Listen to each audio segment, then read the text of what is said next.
പിതാവിന്റെയും പുത്രന്റെയും പരിശുദ്ധാത്മാവിന്റെയും നാമത്തിൽ ആമേൻ. എന്റെ പ്രിയപ്പെട്ടവരെ, ഡിസംബർ 6-ാം തീയതി ശനിയാഴ്ച. അമ്മേ പരിശുദ്ധ അമ്മേ, അമ്മേ പരിശുദ്ധ ദൈവമാതാവേ, കൃപാസനത്തിലൂടെ ഞങ്ങൾക്കും ഞങ്ങളുടെ ദേശത്തിനും അമ്മ മധ്യസ്ഥം തേടി തന്ന എല്ലാ അനുഗ്രഹങ്ങൾക്കും കൃപകൾക്കും ഞങ്ങളിപ്പോൾ ഹൃദയം നിറഞ്ഞ നന്ദി പറയുന്നു. അമ്മേ പരിശുദ്ധമ്മേ, ദൈവമാതാവേ, 2004 ഡിസംബർ 7-ാം തീയതി ഉച്ചകഴിഞ്ഞ് 2:30 കൃപാസനത്തിൽ സംഭവിച്ച അമ്മയുടെ പ്രത്യക്ഷപ്പെടലിനെ കുറിച്ച് തിരുസഭയ്ക്ക് സമർപ്പിച്ചിരിക്കുന്ന പഠനരേഖകളുടെ മേൽ സഭാത്മകമായ പഠനം ആരംഭിക്കുവാൻ ഞങ്ങൾ പ്രാർത്ഥിക്കുന്നു. അമ്മേ പരിശുദ്ധമേ, ഭൂസ്വർലോകങ്ങളുടെ രാജ്ഞിയായ അങ്ങേയ്ക്ക് ഭൗമസംരക്ഷണത്തിനായി പ്രപഞ്ചപ്രകൃതിയെ തന്നെ തിരുസഭ പ്രതിഷ്ഠിക്കുവാൻ ഈ പ്രത്യക്ഷീകരണം വഴി ഇടയാക്കണമേ. പരിശുദ്ധമേ, ജപമാല മാതാവേ, സകല കൃപാസനം പ്രാർത്ഥനയോടും ചേർത്ത് ഞങ്ങളിപ്പോൾ പ്രാർത്ഥിക്കുന്ന ഈ കുടുംബത്തിന്റെ പ്രത്യേക നിയോഗം പറ മക്കളെ.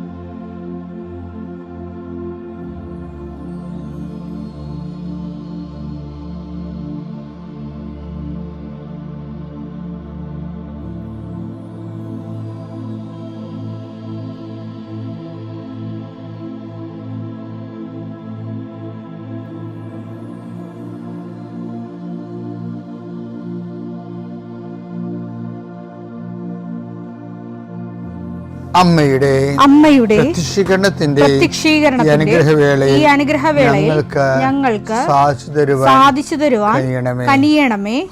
ആമേൻ. വിശ്വാസ പ്രമാണം. സർവശക്തനായ പിതാവും ആകാശത്തിന്റെയും ഭൂമിയുടെയും സൃഷ്ടാവുമായ ദൈവത്തിൽ ഞാൻ വിശ്വസിക്കുന്നു. അവിടുത്തെ ഏകപുത്രനും ഞങ്ങളുടെ കർത്താവുമായ ഈശോ മിശിഹായിലും ഞാൻ വിശ്വസിക്കുന്നു.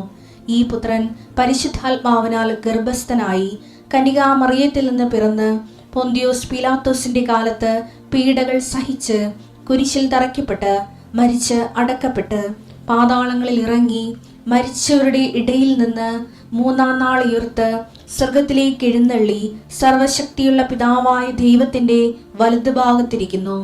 അവിടെ നിന്ന് ജീവിക്കുന്നവരെയും മരിച്ചവരെയും വിധിക്കുവാൻ വരുമെന്നും ഞാൻ വിശ്വസിക്കുന്നു. പരിശുദ്ധാത്മാവിലും ഞാൻ വിശ്വസിക്കുന്നു. വിശുദ്ധ കത്തോലിക്കാ സഭയിലും പുണ്യവാന്മാരുടെ ഐക്യത്തിലും പാപങ്ങളുടെ മോചനത്തിലും ശരീരത്തിന്റെ ഉയർപ്പിലും നിത്യമായ ജീവിതത്തിലും ഞാൻ വിശ്വസിക്കുന്നു. ആമേൻ. സുഖസ്ഥനായ ഞങ്ങളുടെ പിതാവേ, അങ്ങയുടെ നാമം പൂജിതമാകണമേ. അങ്ങയുടെ രാജ്യം വരണമേ. അങ്ങയുടെ തിരുമനസ് സ്വർഗത്തിലെ പോലെ ഭൂമിയിലും ആകണമേ. അന്നു വേണ്ടുന്ന ആഹാരം ഇന്ന് ഞങ്ങൾക്ക് തരണമേ. ഞങ്ങളോട് തെറ്റ് ചെയ്യുന്നവരോട് ഞങ്ങൾ ക്ഷമിക്കുന്നത് പോലെ ഞങ്ങളുടെ തെറ്റുകൾ ഞങ്ങളോടും ക്ഷമിക്കണമേ. ഞങ്ങളെ പ്രലോഭനത്തിൽ ഉൾപ്പെടുത്തരുതേ, തിന്മയിൽ ഞങ്ങൾ രക്ഷിക്കണമേ. ആമേൻ. നന്മ നിറഞ്ഞ മറിയമേ, സ്വസ്തി. കർത്താവ് അങ്ങയുടെ കൂടെ സ്ത്രീകളിൽ അങ്ങ് അനുഗ്രഹിക്കപ്പെട്ടവളാകുന്നു. അങ്ങയുടെ ഉദരത്തിൻ ഫലമായി ഈശോ അനുഗ്രഹിക്കപ്പെട്ടവനാകുന്നു. പരിശുദ്ധ മറിയമേ, തമ്പുരാന്റെ അമ്മേ, പാപികളായ ഞങ്ങൾക്ക് വേണ്ടി ഇപ്പോഴും ഞങ്ങളുടെ മരണസമയത്തും തമ്പുരാനോട് അപേക്ഷിക്കണമേ. ആമേൻ. കർത്താവേ, നിന്റെ ഉന്നതമായ നാമത്തിന് സ്വസ്ഥം ചെയ്യുന്നു. കർത്താവേ, നിന്റെ വിശുദ്ധ പൗരോഹിത്യത്തെ മഹത്വപ്പെടുത്തണമേ. കർത്താവേ, സഭയിലുള്ള സാന്നിധ്യം ദൃഢമാക്കണമേ. 39 വർഷം ഞാൻ അർപ്പിച്ച കൃപാന്റെ യുഗതിയായി കൃപാസ്ഥാന ജീവനോടെ പ്രത്യക്ഷപ്പെട്ട മാതാവിൻ്റെ മാധ്യസ്ഥയിൽ അത്താറയിൽ നടന്ന 10,000-കണക്കിന് ആരാധന ശക്തിയാൽ കർത്താവ് ഈ പ്രഭാതത്തിലെ അങ്ങയുടെ മക്കളെ കാത്തു കൊതിച്ചിരിക്കുകയാണ്. ഈശോയെ, നിന്റെ വലതുകരത്തിൻ്റെ ഒരാശീർവാദം കിട്ടാൻ വേണ്ടി കർത്താവ് ഇന്ന് യാത്രയ്ക്ക് ഒരുങ്ങുന്ന ഓരോ മക്കളുണ്ട്. ഓരോ ഉദ്യമങ്ങളിലൂടെ മനസ്സിൽ വിചാരിച്ചുകൊണ്ട് പോകുന്നവരുണ്ട്. ഓരോ ലക്ഷ്യങ്ങൾ മനസ്സിൽ വെച്ച് പോകുന്നവരുണ്ട്.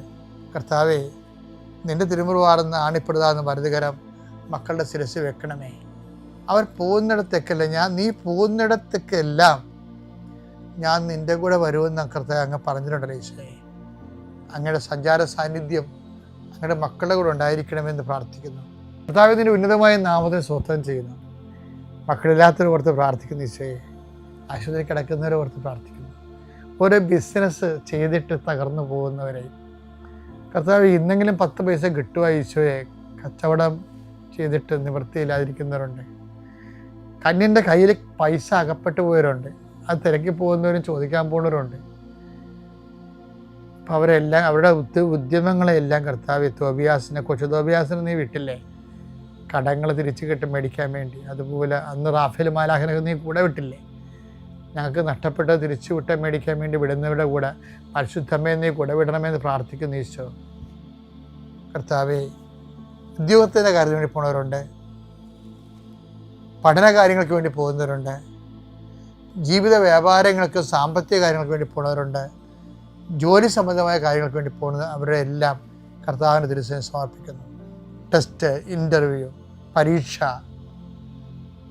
അതുപോലെ ഏജൻസി, ക്രയവിക്രയങ്ങൾ, ജീവിതമാർഗങ്ങൾ, വിദൂര യാത്രകൾ,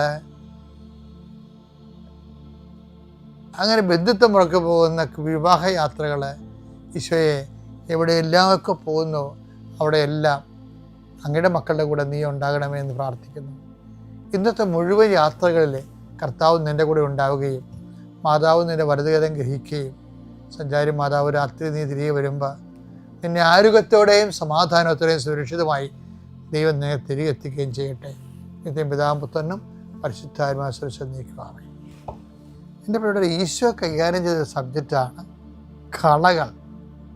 മത്തായിയുടെ സുവിശേഷം 13:27 എടുത്തേ. വേലക്കാർ ചെന്ന് വീട്ടുടമസ്ഥനോട് ചോദിച്ചു, യജമാനനെ നീ വയലിൽ നല്ല വിത്തല്ലേ വിതച്ചത്? പിന്നെ കളകളുണ്ടായത് എവിടെ നിന്ന്? അവൻ പറഞ്ഞു ശത്രുവാണ് ഇത് ചെയ്തത്. എൻ്റെ മക്കളെ, ഞാൻ ഇത് പറയാൻ കാര്യം അറിയോ? ഞാൻ പലപ്പോഴും ഈ വിഷയം ധ്യാനിപ്പിക്കുമ്പോൾ എൻ്റെ മനസ്സിലെ പരിശുദ്ധാത്മ പറയണതേ, ഞാനൊരു സൂചന തന്നായിരുന്നു ഇതേ പങ്ക്തിയിൽ. പരിശുദ്ധാത്മ പറയണതേ 2 തരം കളകളുണ്ടെന്നാണ് പറയണത്. ഒന്നിങ്ങനെ പുറമേ നിന്ന് കൊണ്ടുവന്ന് വിതച്ചിട്ട് പോയി കളഞ്ഞെന്ന് പറയത്തില്ലേ? രണ്ടാമത്തെ കള ആ മണ്ണിൽ തന്നെ തന്നെത്താൻ കിളുത്തു വരുന്ന സംഭവമുണ്ട്.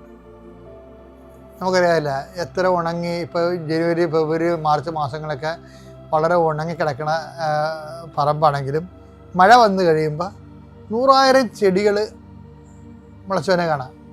വേര് പൊട്ടിയൊക്കെ മുളച്ചും അതിൻ്റെ തരി വീണ് അരി വീണൊക്കെ മുളക്കും. അപ്പം ഈ അകത്തുനിന്ന് മുളച്ചു വരും, ആ മണ്ണിൽ തന്നെ ആരും കൊണ്ടൊന്നും പാകാതെ തന്നെത്താൻ മുളച്ചു വരുന്ന. പണ്ടേ അവിടെ കിടന്നിരുന്നതാണ്. അനുകൂലമായ സാഹചര്യം വന്നപ്പോൾ ആ കള അകത്തുനിന്ന് ആരും കൊണ്ടൊന്നും പാകാതെ അകത്തുനിന്ന് മുളച്ചു വരും. ഈ അകത്തുനിന്ന് മുളച്ചു വന്നാലും പുറത്തുനിന്ന് കൊണ്ടുവന്ന് പാകി പിടിപ്പിച്ചാലും വിള നശിപ്പിച്ച് കളയും. അത് കളയുടെ ഒരു പ്രധാനപ്പെട്ട വിഷയം. ഞാനിപ്പോൾ നിങ്ങളോട് പറയാൻ പോണ ഈ അകത്തുനിന്ന് വരുന്ന കളകളാണ് നമ്മൾ ഏറ്റവും കൂടുതൽ ശ്രദ്ധിക്കേണ്ടത്. ഇപ്പം ഞാനത് കാര്യം പറയട്ടെ, നിങ്ങൾക്കിപ്പോൾ ഒരു അനുഗ്രഹം കിട്ടി വിചാരിച്ചു. ഞാനീ പറയണത് സാക്ഷ്യം പറയാൻ ഒരിക്കലും വൈകരുത്. എന്താ കാര്യത്തെ കളകൾ വളരും അകത്തുനിന്ന്. ഇപ്പം കഴിഞ്ഞ ദിവസങ്ങളിലേ 7 വർഷമായിട്ട് അവർക്ക് മക്കളില്ല, മക്കളെ കിട്ടത്തില്ല എന്ന് ഡോക്ടേഴ്സും പറഞ്ഞു. മരുന്ന് കഴിക്കണില്ലേ. പക്ഷെ അവർ ഉടമ്പടി എടുത്തു കഴിഞ്ഞപ്പോൾ അവർക്ക് ഒറ്റ പ്രസവത്തിൽ 1 മാസം തന്നെ കഴിഞ്ഞപ്പോൾ തന്നെ പ്രഗ്നൻ്റായി. അവർക്ക് ഒറ്റ പ്രസവത്തിൽ 3 കുഞ്ഞുങ്ങളെ കിട്ടി. അവരിപ്പോൾ വന്ന് സാക്ഷ്യം പറഞ്ഞില്ലെങ്കിൽ എന്ത് പറ്റും? കുറച്ച് കഴിയുമ്പോൾ കളകൾ പണ്ടിതുപോലെ ഈ നമ്മുടെ ഇടത്തുവായിന്ന് ഞാൻ ഒരു കുഞ്ഞുങ്ങളെ എടുത്തു തുടങ്ങിക്കാൻ വന്നായിരുന്നു ഇവിടെ. അപ്പോൾ അവർക്ക് 14 കൊല്ലമായിട്ട് മക്കളില്ലായിരുന്നു. ഉടമ്പടി എടുത്തപ്പോൾ അവർക്ക് 3 കുഞ്ഞുങ്ങളെ കിട്ടി. അപ്പം ഞാൻ അവർ എടുത്തു തുടങ്ങിക്കാൻ വന്ന് കുഞ്ഞിനങ്ങളാണ്. അപ്പം ഞാൻ ഇതുവരെ സാക്ഷ്യം പറഞ്ഞില്ലേ? പറഞ്ഞത് ഞങ്ങൾ വരുവച്ചാന്ന് പറയും, ഇതുവരെ കണ്ടിട്ടില്ല. അതെന്താ സംഭവം? അപ്പം അങ്ങനെ വരുമ്പോൾ എന്ന് വെച്ചാൽ അത് ദൈവത്തിനുള്ളതല്ല, അവ ദൈവത്തിന് കൊടുത്തില്ല.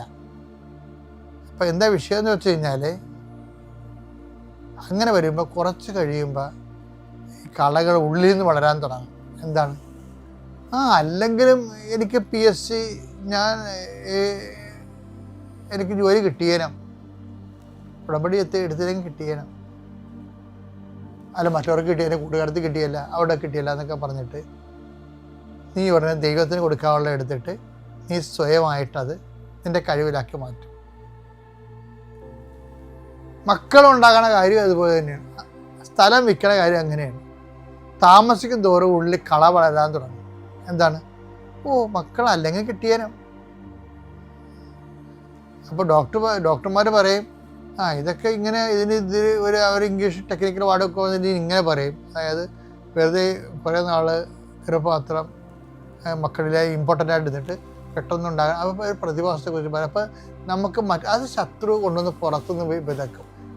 ദൈവകാരികൾക്ക് ഇങ്ങനെ കൊടുത്തത്, പക്ഷെ ആരെങ്കിലും വന്നിട്ട് അത് അവർക്ക് അങ്ങനെ കിട്ടിയ, ഇവർക്ക് ഇങ്ങനെ കിട്ടിയത്, മറ്റവർക്ക് ഇങ്ങനെ കിട്ടിയത് പറഞ്ഞുകൊണ്ട് കളകൾ പറിച്ചു. ഇതിനകത്ത് തന്നെ നമുക്ക് തന്നെ സ്വന്തമായിട്ട് തോന്നാം. എന്താ വെച്ച് കഴിഞ്ഞാൽ ചിലപ്പോൾ സ്വാഭാവികമായിട്ട് കിട്ടിയതായിരിക്കും എന്ന് തോന്നും. അപ്പം കള അകത്തുനിന്ന് വളരണം. എപ്പോഴും ഒരിക്കലും ശ്രദ്ധിച്ചേക്കണം, ദൈവത്തിന് കൊടുക്കേണ്ടത് സ്വന്തമായിട്ട് എടുത്ത് ഉപയോഗിക്കരുത്. റോമ 1:21 എടുത്തേ. അവർ ദൈവത്തെ അറിഞ്ഞിരുന്നെങ്കിലും അവിടുത്തെ ദൈവമായി മഹത്വപ്പെടുത്തുന്നതിന് അവിടത്തേക്ക് നന്ദി പ്രകാശിപ്പിക്കുന്നതിനും ചെയ്തില്ല. മറിച്ച് അവരുടെ യുക്തി വിചാരങ്ങൾ നിഷ്ഫലമായി തീരുകയും വിവേകരഹിതമായ ഹൃദയം അന്ധകാരത്തിൽ ആണ്ടുപോവുകയും ചെയ്യും. എന്താണ് സാക്ഷ്യം പറയാതിരുന്നുള്ള കുഴപ്പം? അതാ, കുറച്ച് കഴിയുമ്പോൾ സ്വന്തം ക്രെഡിറ്റാണെന്ന് വിചാരിക്കുന്നത്. അതാണ് ഉള്ളിൽ നിന്ന് വളരുന്ന കള. അതുകൊണ്ട് ഏറ്റവും നല്ലത് ദൈവാനുഗ്രഹം കിട്ടിയാൽ നമുക്കറിയാൻ പറ്റും. അപ്പോൾ തന്നെ ദൈവത്തെ മഹത്വപ്പെടുത്തി നമ്മുടെ കടമ നിർവഹിക്കണം, അല്ലെങ്കിൽ അത് കടമായിട്ട് മാറും. അത് ദൈവത്തെ മഹത്വപ്പെടുത്തി അത് 10 മനുഷ്യരോട് നീ പറയണം. ഉടമ്പടി എടുത്താണെങ്കിൽ നീ കൃപാസനം അൾത്താരോ എന്ന് പറയണം. അല്ലാതെ നീ പ്രാർത്ഥിക്കുന്നതിൻ്റെ സ്വകാര്യ ജീവിതത്തിലേക്ക് കിട്ടുന്ന അനുഗ്രഹങ്ങൾ മറ്റു മനുഷ്യർ പറയണം. നീ ദൈവത്തെ മഹത്വപ്പെടുത്തണം. കാര്യം ഈ മഹത്വപ്പെടുത്തുന്നത് എന്ന് പറയുന്നത് എപ്പോഴും ഏറ്റുപറച്ചിലാണ് വരണത്, അല്ലാതെ സ്വയംകൃത ചരിത്രമില്ല അതിൻ്റെ അകത്ത്. മനുഷ്യരുടെ മുമ്പിൽ എന്നെ ഏറ്റുപറയുന്നവനെ എൻ്റെ സ്വർഗ്ഗസ്ഥനായ പിതാവിനെ ഞാൻ ഏറ്റുപറയും. അപ്പോൾ നമുക്കൊരു അനുഗ്രഹം ദൈവത്തിൽ നിന്ന് കിട്ടിയാൽ മറ്റുള്ളവർക്ക് വിശ്വാസം ഉണ്ടാകാൻ വേണ്ടി അത് നമ്മൾ ഏറ്റുപറയണം. ദൈവത്തെ മഹത്വപ്പെടുത്തണം. ദൈവത്തെ മഹത്വപ്പെടുത്തിയാൽ റോമ 4:20 അനുസരിച്ചുകൊണ്ട് നമ്മൾ വിശ്വാസത്തിൽ വളരും.